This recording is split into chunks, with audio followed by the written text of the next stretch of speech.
All right, got this thing finished up now.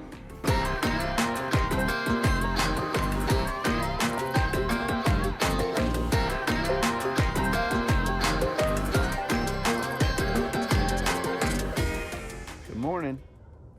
Real quick, y'all, one more thing that we're doing for our fall garden that I wanted to show you and give you a little bit of footage of, and just see what we're doing to add so we have more things to plant, is we are making one more raised bed, and one of the walls is already built. So we had some of this leftover aluminum that you can get and use for roofing, that it was cut into 5-foot lengths. And basically what we're doing is we're building another raised bed. It's going to be 8 foot long, which is I just used the length of a 2x4, and then 4 feet wide, so cut one in half. Fairly easy to build. I'm just building one wall at a time. And then the back, I just got self-tapping metal screws, and I'm using it to hold that in. And so yeah, we're going to be using the Hugelkultur method like we did on these other boxes, and we'll show y'all some of that. But hopefully this will allow us to have quite a bit of space, plant. We won't have to use a pile of dirt. I did go with untreated pine. I didn't want to go with pressure treated because of the chemicals in there.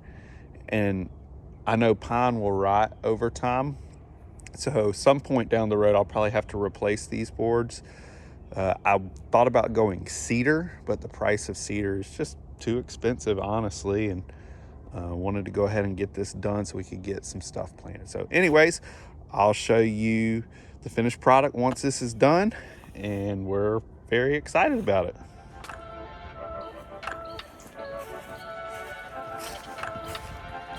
Our newest addition, this little raised bed.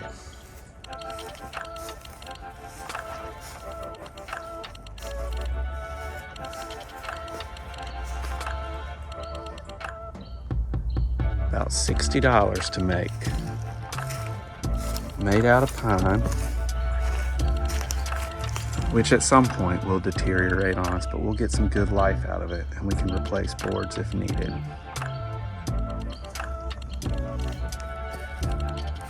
"32 square foot of soil and a little over 70 cubic foot of depth and everything.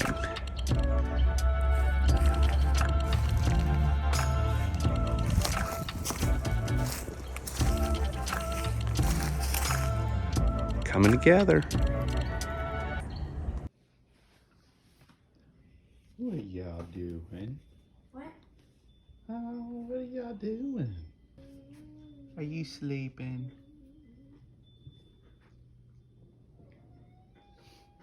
Sherbert. I'll let you go back to taking a nap, okay?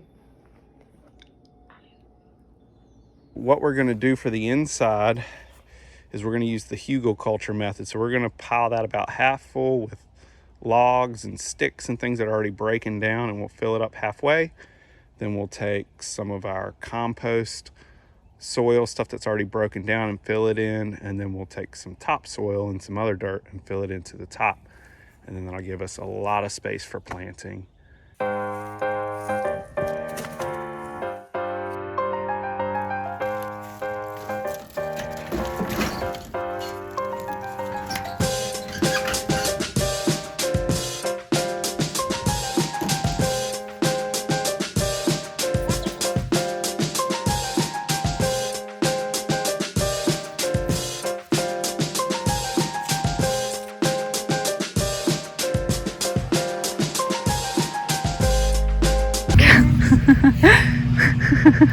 Mom, does it what is he doing? Does it look like I have strawberries?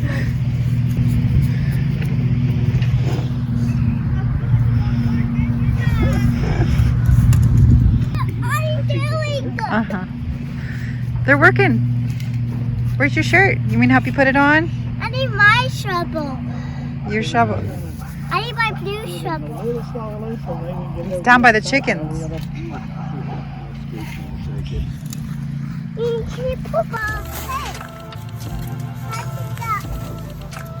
Help us. We gotta move all this dirt over, Kai. Yeah. Yeah. Get off that turn right over there. Yeah.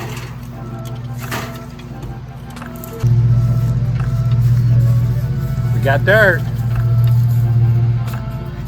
That's all the topsoil in there. Looks pretty Oh, good. looks awesome. There's probably about How is 3/4 of a yard worth that we put in.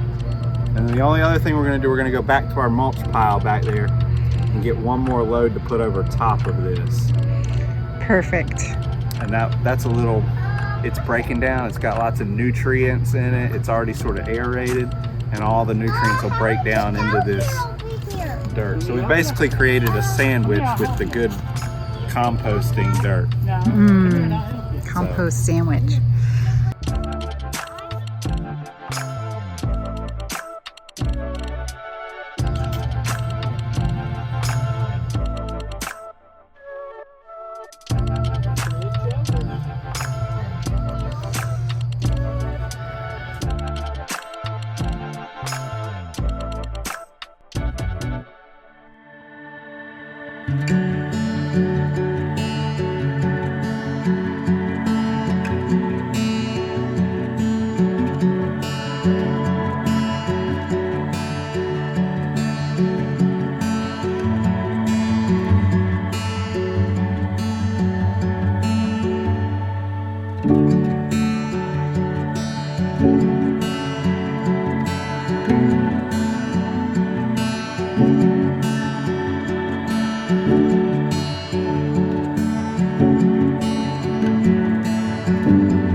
Hello. Hey, happy Halloween. Happy Halloween. We didn't dress up for y'all. No, we're gonna be planting some peas today, some fall peas. Yep. And continuing to get our fall garden going. This might be the last thing we plant for fall. I'm not gonna make any promises. We might put some stuff in the ground Might. to prepare for the spring. So anyways, we wanted to walk y'all through what we're gonna do to grow peas. We're gonna grow peas in buckets. Yes. And we're gonna do sustainable sprout peas, Oregon sugar peas, which are good for buckets. And for our area, they're good as well for this time of year, even though we're sort of late. And peas do great in buckets. Yeah, you can grow a lot in buckets. So, and then you just, well, we'll just walk you through it as we do it. Right now we have these 3 buckets. We've got rocks in the bottom for Drainage. And then we'll put our topsoil on top of that. And we got these rocks from our driveway, the driveway store of rocks. Probably need to get more rocks at some point for the driveway. Yep, probably so. Next thing we need to do is we're gonna fill, what we've done is we've gone to our handy dandy compost pile and scooped a bunch of compost and mixed with dirt, and we're gonna use that for what is put in here. That's our neighbors getting some practice in.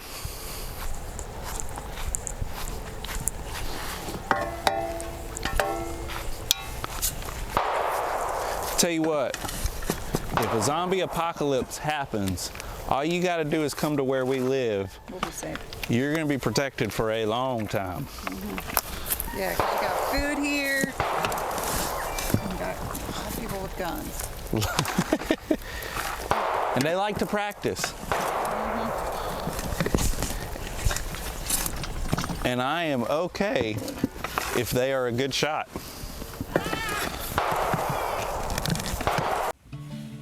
All right, y'all. Well, I apologize, but we were trying some new microphones for our camera, and they just stopped working on us. You know how technology is. Anyways, y'all see Gaines right there. He was helping out, him and Kyle were helping us out plant our peas, and we were given a tutorial on how to plant the peas in buckets. You got to put some holes that are about 1 inch deep in your dirt. That's what we're doing here. You can put 10 or 12 peas in a 5-gallon bucket and they'll grow just fine. So we're putting our holes in, then we're gonna grab some seeds, and these seeds are a little bigger, so we just put 1 seed per hole. Just dropped it on down in there. Kyle was dropping his in my hand, but he was putting them down in there too. And then once you have them down in the hole, all you gotta do is cover them back up. Put some dirt back over them, and then you got to grab a watering can, add some water to them. That's how the good Lord intended.